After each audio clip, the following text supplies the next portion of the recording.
بسم الله الرحمن الرحيم الحمد لله رب العالمين والصلاة والسلام على أشرف الأنبياء والمرسلين حبيب إله العالمين أبي القاسم المصطفى محمد اللهم صل على محمد وآل محمد وعلى أهل بيته الطيبين الطاهرين المعصومين المنتجبين. أعوذ بالله من الشيطان الرجيم. بسم الله الرحمن الرحيم. ويزيد الله الذين اهتدوا هدى والباقيات الصالحات خير عند ربك ثوابا وخير مردا. صدق الله العلي العظيم. وصلوا على محمد وآل محمد. اللهم صل على محمد وآل محمد. Dearest brothers and sisters and friends, Assalamu alaikum wa rahmatullahi wa barakatuh.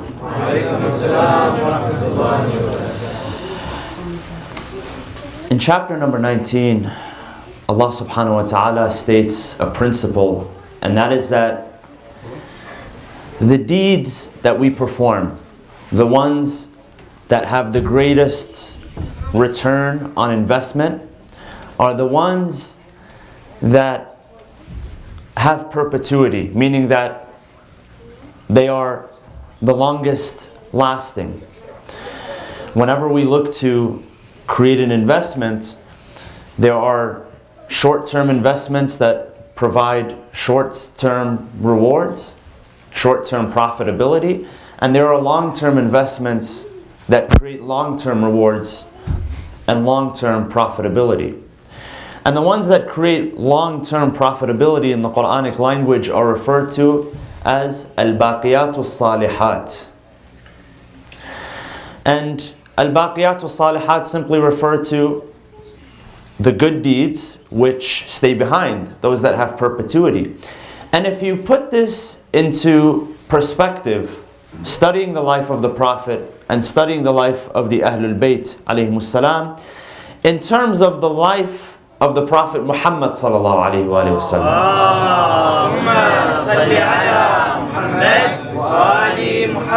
what was left behind, what had the greatest perpetuity, what the Prophet left behind in terms of his legacy was not the materials that he left behind, it was not the homes, even though the Prophet did leave some materials behind. It was the legacy that he had created through the Ahlul Bayt alayhimus salam, those that were closest to him. The knowledge that was confined to them. And on a number of occasions, the Prophet said that I have left behind two heavy things, two weighty things. The first is the Quran, which was revealed to him over a period of 23 years, and the second is his Ahlul Bayt. So the Ahlul Bayt and the Quran become an embodiment, a manifestation of the legacy of the Prophet.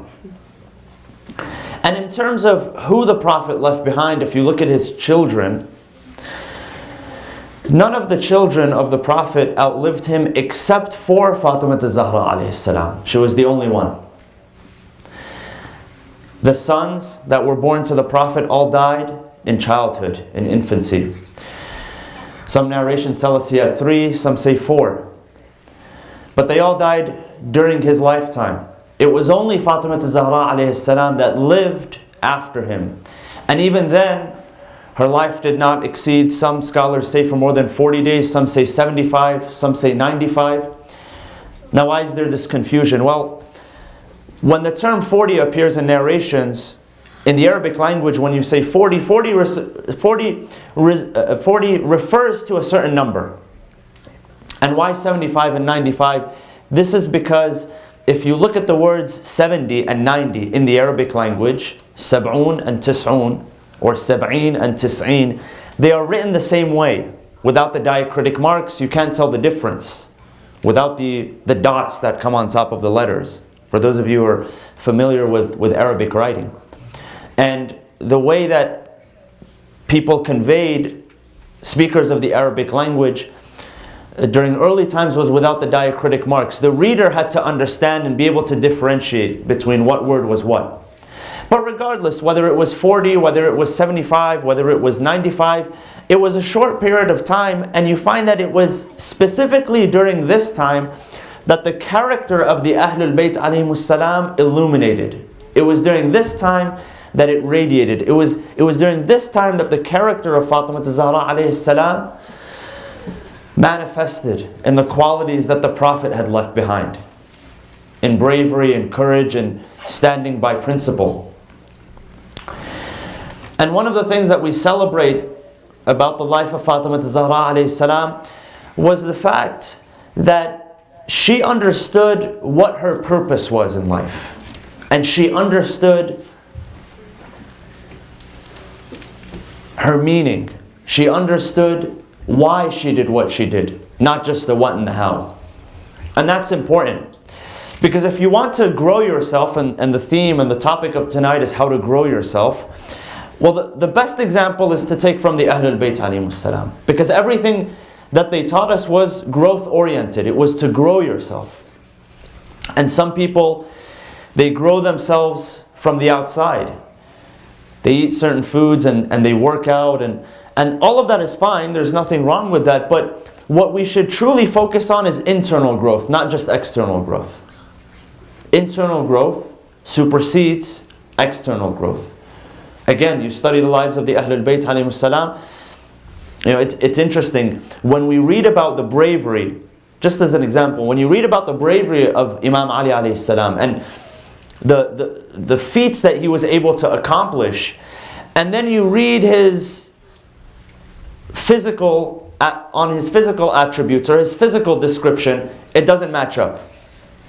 He was not someone that was, you know, in the gym every day, or he wasn't, you know, he wasn't doing what today, what people who have massive strength are doing. But internally he had massive strength. He understood that principle. And so when it comes to growing yourself, there's a number of things that we have to realize. One is the legacy that we leave behind and the legacy that we take from others. See, if you ask some of the successful people that you know, and success isn't just financial success. Success is in many areas, true success. You can have success in finances, yes, that's important, but also success in your spiritual life. Success in your relationships, meaning people have to mean something. People can't just be a number. People can't just be a statistic. People have to mean something. If you look at people who have success in those areas and the legacies that they leave behind, it's not just finances that they leave behind for their children. In fact, some of the wealthiest people today on earth, they talk about how little in terms of money, in terms of finances, that they're going to leave behind for their children. They would rather teach them principles. They would rather, that's what they want to be known for, their legacy. It's not the money that they leave behind. That's great. Philanthropy is great. But the principles that you leave behind are worth more than anything. So one area of growth is in our legacy. What is the legacy that we want to leave behind? One area of growth is understanding our purpose and meaning. One area of growth is understanding our why, understanding our strengths, understanding where we can benefit humanity the most, understanding what are the principles and the values that we stand by. And so, just as a brief glimpse, when you look at the idea of meaning and purpose, and why is understanding your meaning, the meaning of life, your meaning, the role that you play, and purpose, why is that important? What is it that drives and motivates human beings? Now, some of you have probably heard of this concept, and maybe not others, but some of you have probably heard of the story of Viktor Frankl. Who is Viktor Frankl? Viktor Frankl was a psychiatrist who was born in Austria, Vienna, Austria, in the beginning of the 20th century. And what was significant about his life was the fact that he developed a school of psychotherapy called logotherapy.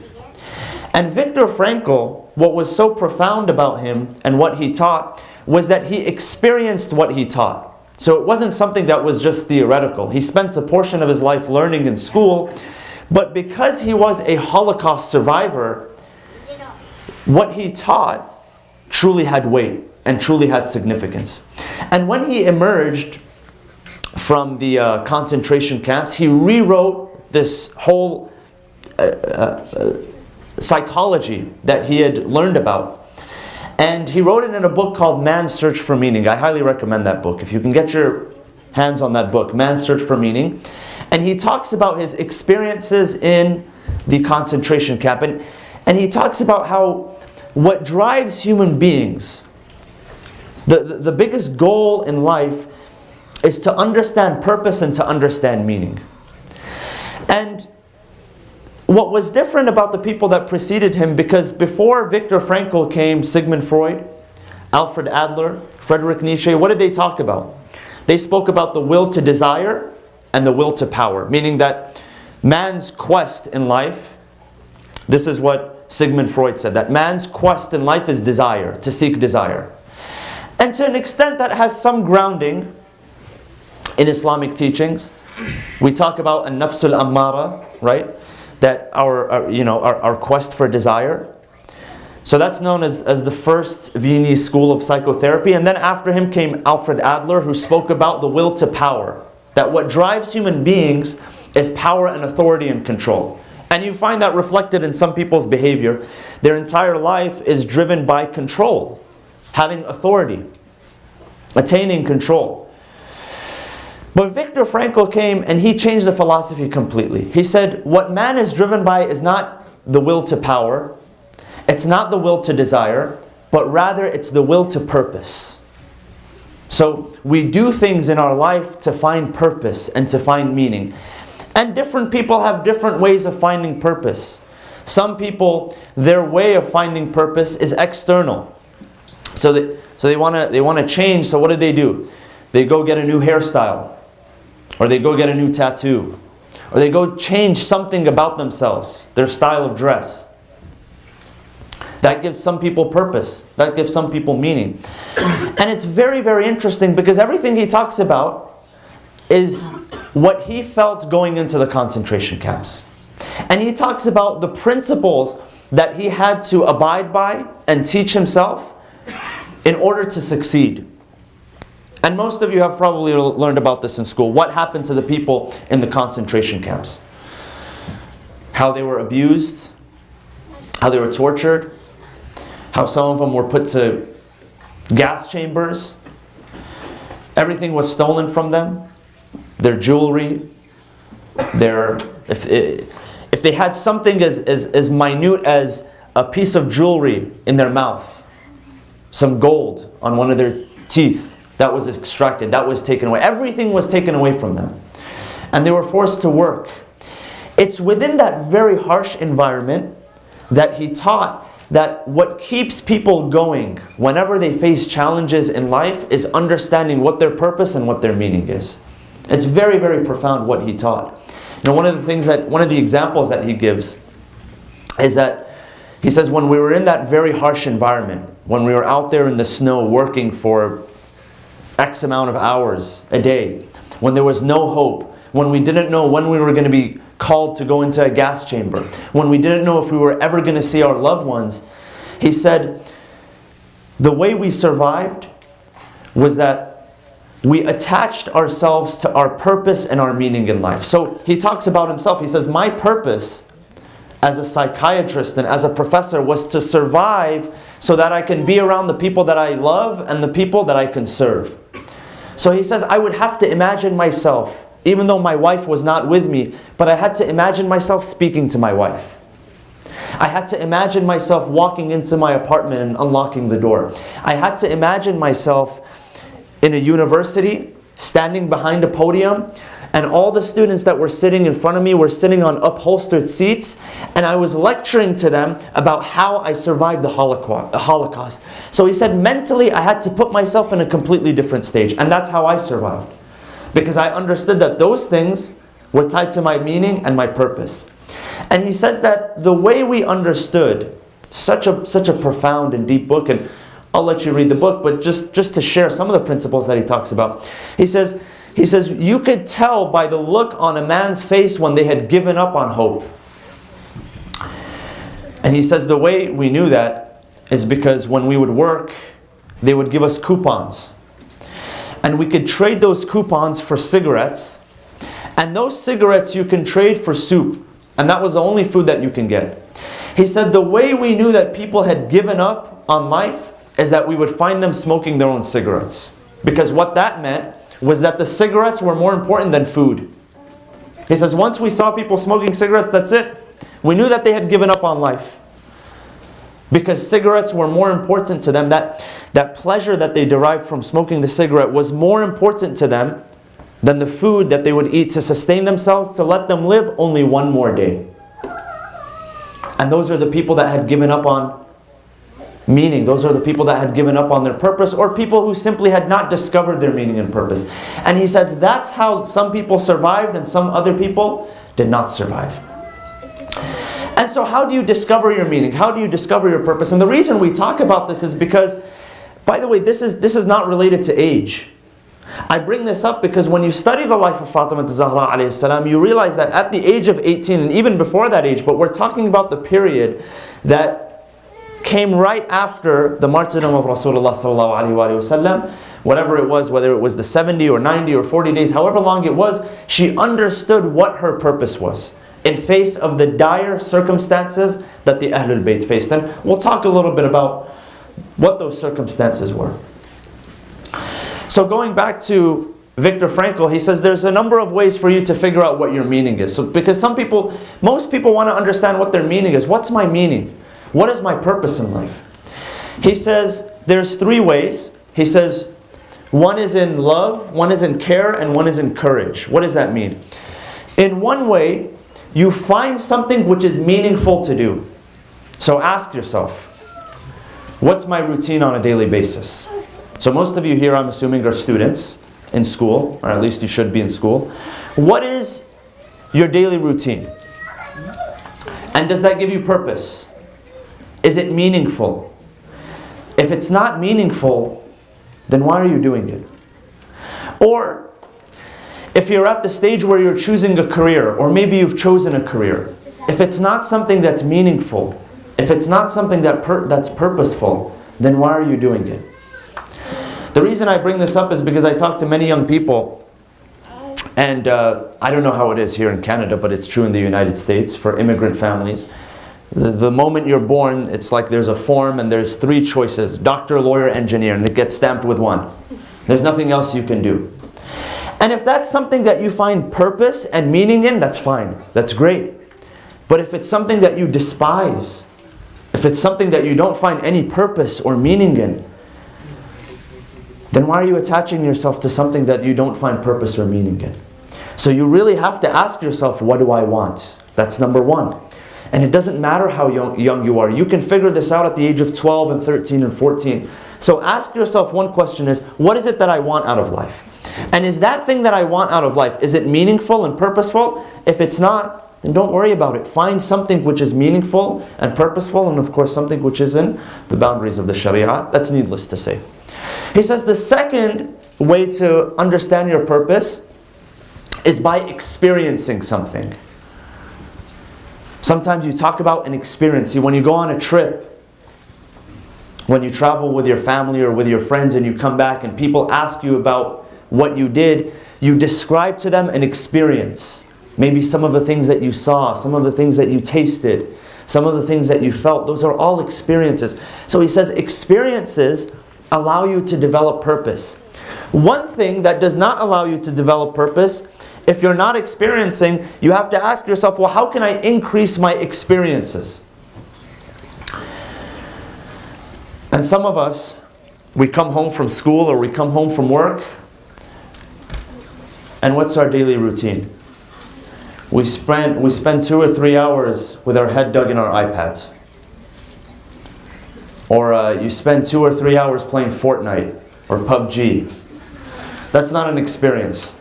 Now sometimes you need escapism. Sometimes you need to get away from you need to relax, you need to unwind.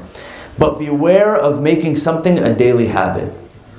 Because one thing that happens with habits is that they compound.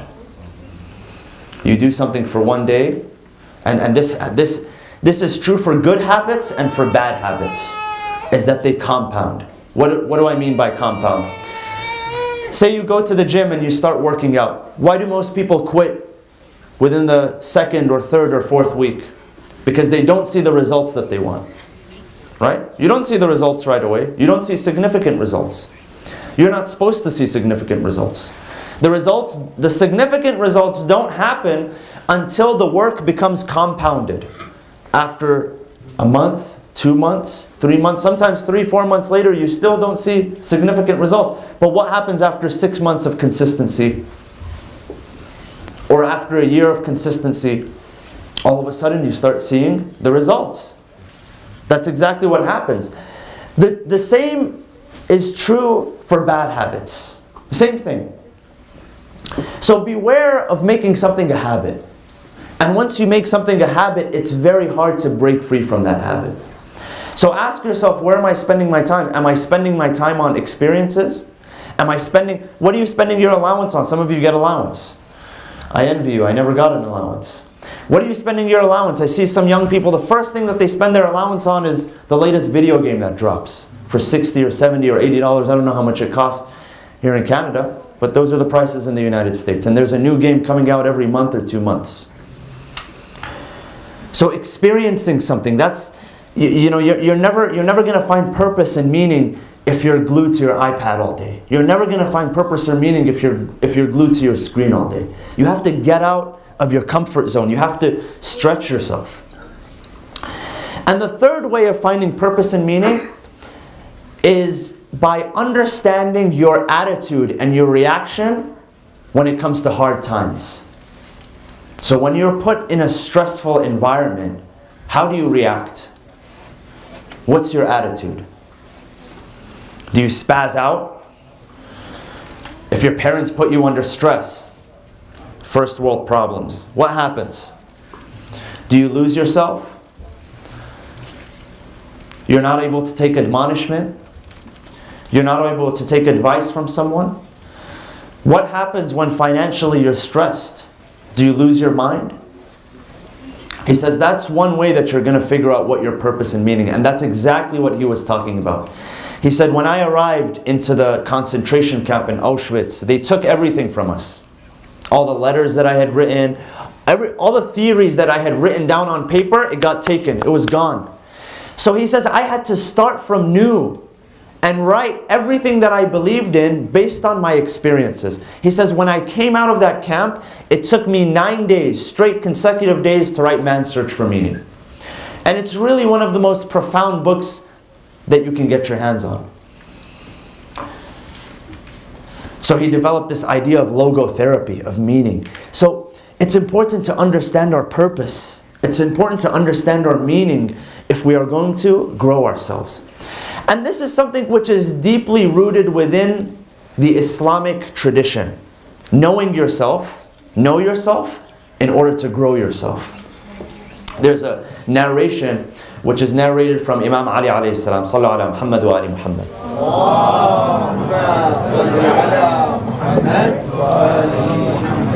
And that narration says, Man arafa nafsah faqad arafa rabbah. He who knows himself knows his Lord. If you come to know yourself, if you come to recognize yourself, if you come to value yourself, then you can know, recognize, and value your Lord. And scholars have they've given different interpretations of what this narration means. And one narration, it says the following. It says, as a human being, just as your body, if you look at just your body, that aspect of your human beingness, you're limited by the 4 dimensions, the 3 dimensions of space and the 1 time dimension, right? He says, but when you look at your soul is not constrained in the same way that your body is. Your soul, now we don't know everything about the soul. يَسْأَلُونَكَ عَنِ الرُّوحِ, the Quran says, they ask you about it, the soul or the spirit, and sometimes those 2 words are used interchangeably.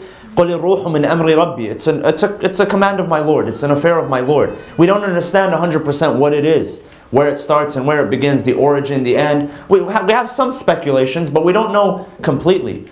But we know that our soul is not restricted or constrained in the same way our body is. And the fact that it's not constricted, it's not restrained, it has some absoluteness, and that absoluteness comes from Allah subhanahu wa ta'ala. So in theory, what that means is that part of you comes from God. And once you understand yourself, once you begin to esteem yourself, once you become to value yourself, you can now value God. You can esteem God. You can love God. You can respect God. You know, there's an interesting story that a pastor one day told, a Christian pastor. Some of you have probably heard the name Joel Osteen. He leads a mega church in Houston, Texas.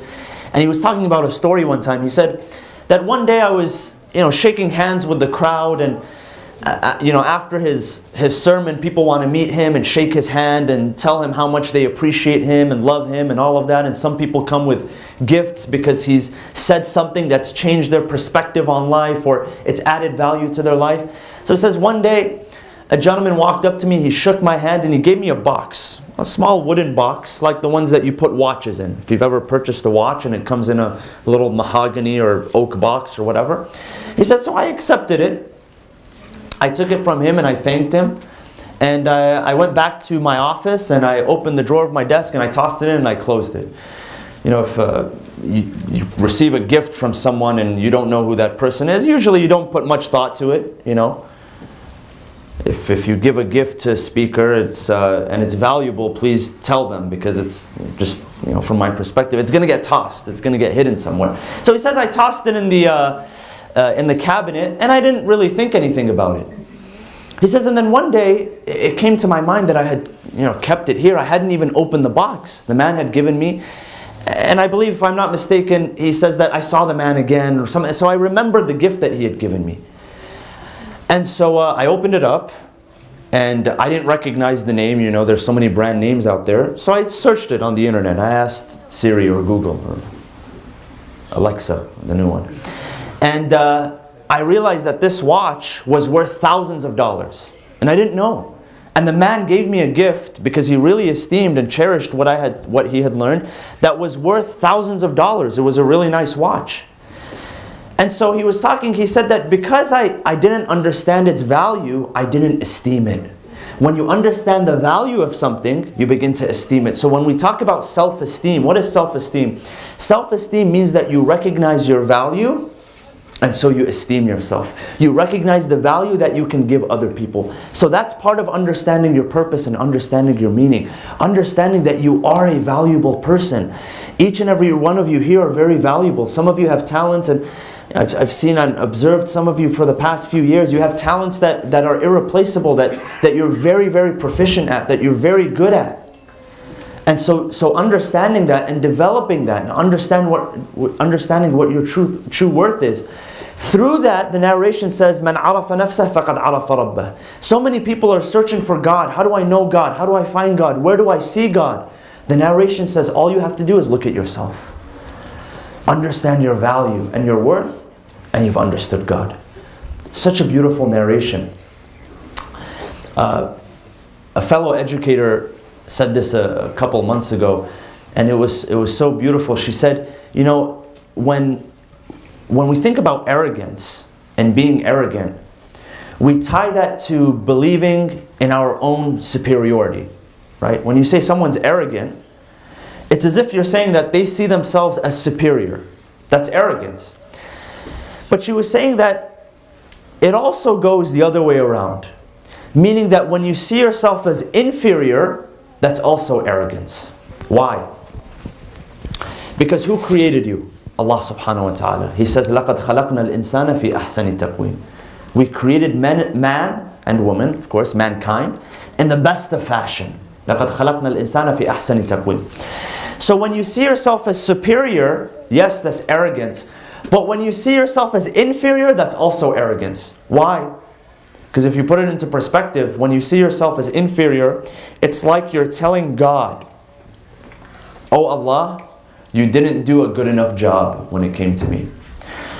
And sometimes we don't say this. We may not express this, but we walk around with this inferiority complex. And when you walk around with an inferiority complex, it's as if you are telling God, "Oh Allah, you did not do a good enough job when you created me." And that's a violation of God's covenant. That in itself is also arrogant, because you're telling God how He failed to do His job. And so understanding that you're not superior, but you're not inferior either. You're just right. لَقَدْ خَلَقْنَا الْإِنسَانَ فِي أَحْسَنِ تَقْوِيمٍ. You're just right. You have the right amount of everything.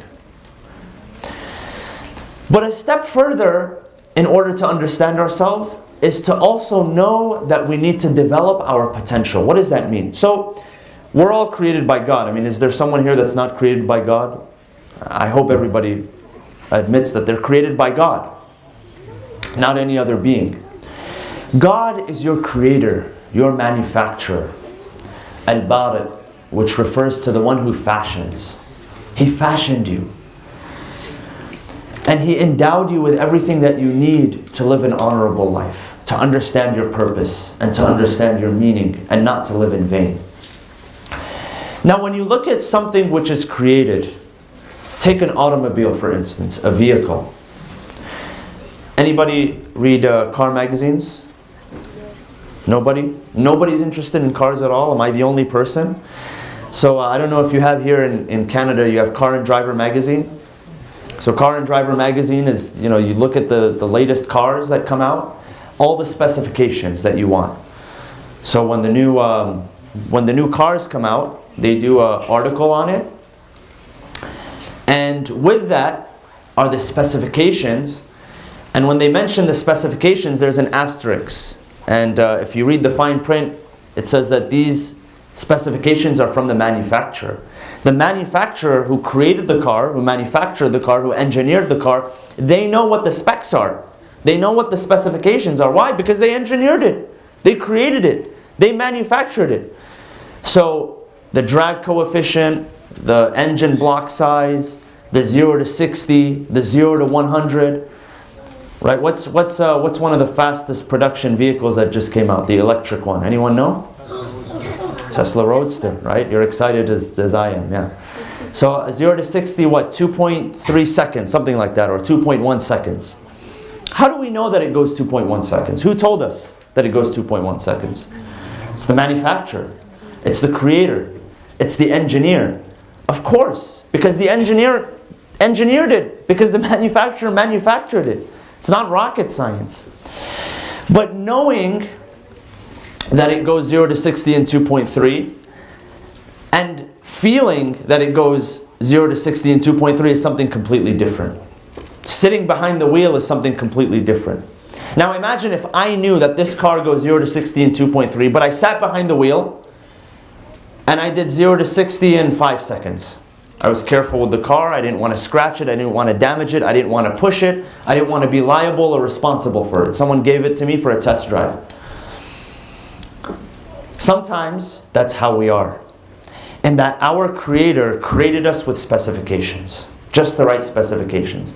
But because we don't put the pedal to the metal, because we don't push our potential, we never truly understand what our specifications are. So the only way to truly understand what your specifications are, to push yourself, is to understand what your potential is and take it to the max. Which means that you have to get out of your comfort zone. So we spoke about legacy, we spoke about understanding, and we spoke about knowing yourself. See, what was so significant about the Ahlul Bayt alayhim salam is that they knew themselves. They knew their why. And Viktor Frankl, he quotes Friedrich Nietzsche. He says, when a person understands their why, they'll be able to bear the how and the what. See, sometimes we want to know the how and the what of life. But what's important than understanding the how and what of life is the why. The why comes from a deeper point. If you look at the brain, you have different parts of the brain. You have the inner limbic system. You have the the prefrontal cortex. And each one of these serve a different function. Some of them are the center of emotion. Some of them are the center of memory. Some of them are the center of mechanics, the how and the what. But the deepest part of our brain is the why part, the feeling part. And so if you understand your why, you'll understand the how and the what. So understanding what your purpose is, what's your meaning, and you look at the greatest leaders. There's actually a book that was written about this not too long ago, a book called Start With Why. And it talks about how the greatest leaders And the greatest companies, they don't talk about the how and the what, they talk about the why. So you look at Apple and the iPhone. Now I don't want to start a conflict, a war. I know some people are very, very enthusiastic on one side and on the other side. But they've been very, very successful. Why? Because if you go to their website and if you read about the products, they don't start with the what and the how. They start with the why. And then they tell you about the what and the how. Because people are moved by the why. Great leaders do the same thing. They talk about the why. They don't always talk about the how and the what. They talk about things that move people. If you look at Martin Luther King Jr., and this is an example from the book, and there's a TED Talk about it that you can watch. Martin Luther King Jr. wasn't the only person that was suffering at that time. He wasn't the only speaker. He wasn't the only minister. He wasn't the only pastor. But he understood what his why was. And the most famous speech that he delivered, what's the name of that speech? I have a dream, not I have a plan. Nobody cares about the plan. People care about the dream. People care about emotion. People care about purpose. People care about passion. And if you study the lives of the Ahlul Bayt alayhimus salam, that was their message. Their message was understanding your purpose. What is your purpose? If you're going to grow yourself, you have to know why you exist. So I'm going to encourage each and every one of you and give you homework is, go home today and write down on a piece of paper, why do I exist? And it's okay if you don't have the answer right away. What is my purpose? It's okay if you don't have the answer right away. What is the meaning to life? It's okay if you don't have the answer right away. Sometimes you're going to have to go through situations, and maybe it's not a concentration camp that you have to go through, like Viktor Frankl. He says, I had to go through a concentration camp to really understand what my purpose was. Maybe you don't have to go through a concentration camp. But that doesn't mean that you shouldn't strive to understand what your purpose is. Because that can become the greatest desire that you can extract from your life is understanding what your purpose was. That's the message that the Ahlul Bayt alayhimus salam left behind.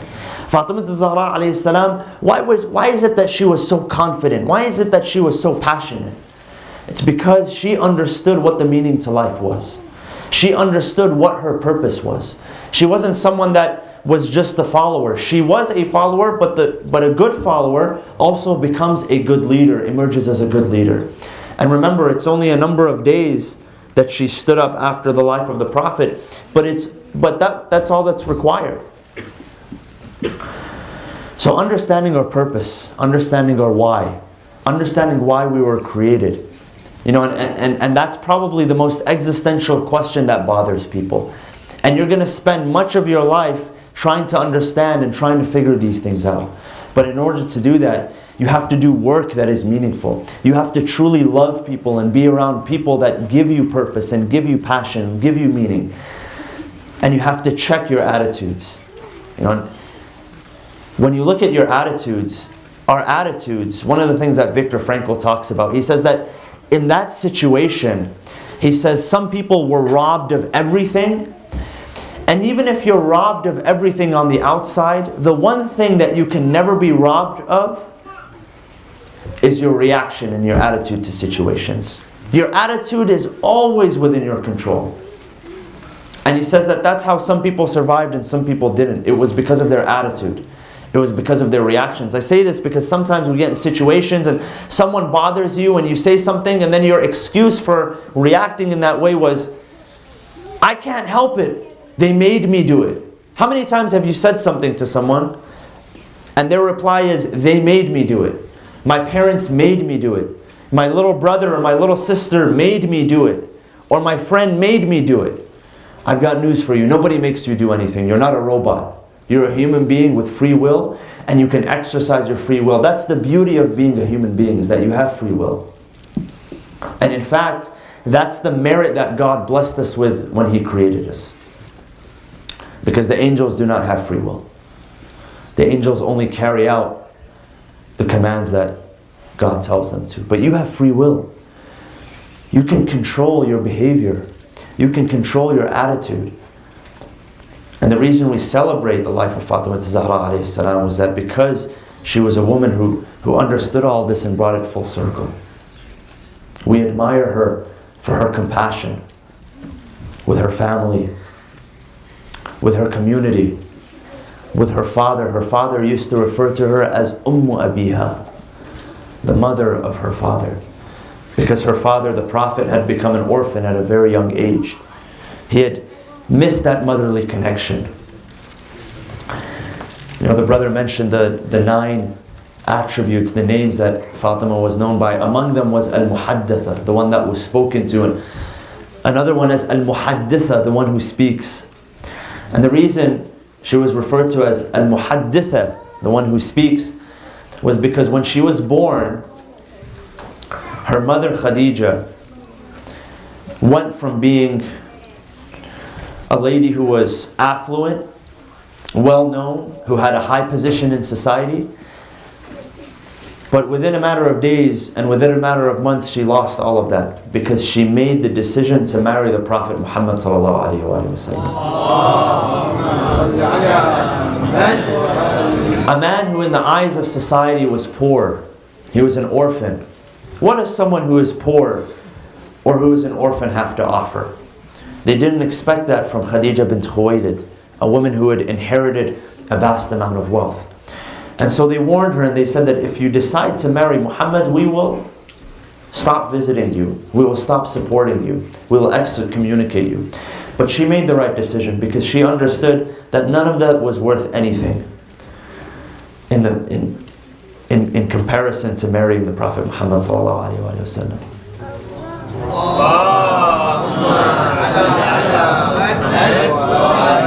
And so she had to bear the pain of excommunication. She had to bear the pain of being abandoned, but it was all worth it. One narration tells us that when she bore Fatima in her womb, the Prophet would walk up to her, he would hear her speaking. And at that time the Prophet knew that everybody had abandoned her. Everybody had abandoned Khadija. And so he would walk into the room and he would tell her, "Oh Khadija, who is it that you're speaking to? I know that there are no women here. I know that there is nobody here. Who is it that you're speaking to? Everybody has abandoned you. Everybody has excommunicated you. Nobody wants anything to do with you."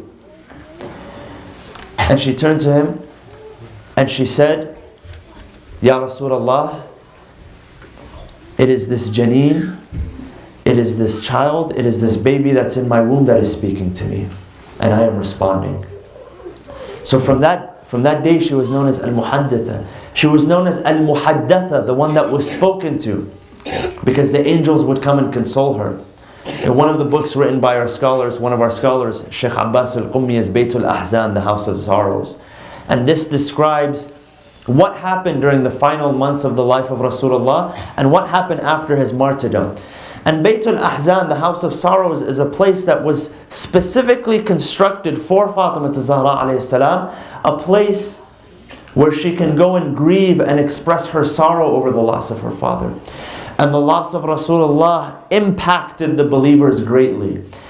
It is said that many, many years later, after the martyrdom of Rasulullah, a man came to Amir al-Mu'mineen alayhi salam and he said, "Ya Amir al-Mu'mineen, why is it that you have not dyed your beard?" It was customary for men during that time to dye their beards. That if there were gray or white hairs in their beard, that they would dye it in order to make themselves look younger. It was customary at that time. It was a sign of adornment. It was a sign of beautification. One day a man comes to Imam Ali alayhi salam many, many years, decades after the Prophet had passed away, and he says, "Ya Amir al-Mu'mineen, you have not dyed your beard while everybody is dyeing their beards." He says, "We are still in a state of sorrow and we are still in a state of grief after the loss of Rasulullah." This is how it had impacted them. And so Fatima Zahra alayhi salam, she understood the tragedies that were about to befall her and her family.